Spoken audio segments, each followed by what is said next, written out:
School. آج عبداللہ بہت خوش تھا کیونکہ آج اس کے بیٹے حذیفہ کا اسکول میں پہلا دن تھا۔ عبداللہ دن بھر رکشہ چلاتا اور جو کماتا اسے گھر والے اللہ کا شکر ادا کرتے ہوئے زندگی گزارتے۔ عبداللہ ان پڑھ تھا، اسے پڑھنا لکھنا بالکل بھی نہیں آتا تھا۔ اسی وجہ سے وہ چاہتا تھا کہ اس کا بیٹا تعلیم حاصل کرے اور علم کے ذریعے پوری دنیا میں دین زندہ کرے۔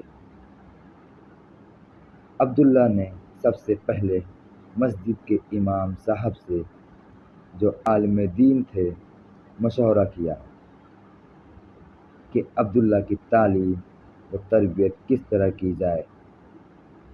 امام صاحب نے عبداللہ کو مشورہ دیا کہ سب سے پہلے حذیفہ بیٹے کو کسی اچھے دینی ماحول والے اسکول میں داخلہ دلوا دو، پھر کچھ عرصے بعد جب حذیفہ بیٹا اچھی طرح پڑھنا لکھنا سیکھ لے تو اسے کسی اچھے مدرسے میں حافظ قرآن یاد کروا دیا جائے۔ عبداللہ کو امام صاحب کی باتیں بہت اچھی لگی۔ وہ امام صاحب سے اجازت لے کر گھر آیا اور حذیفہ کی والدہ کو امام صاحب کی کہی ہوئی باتیں بتائی۔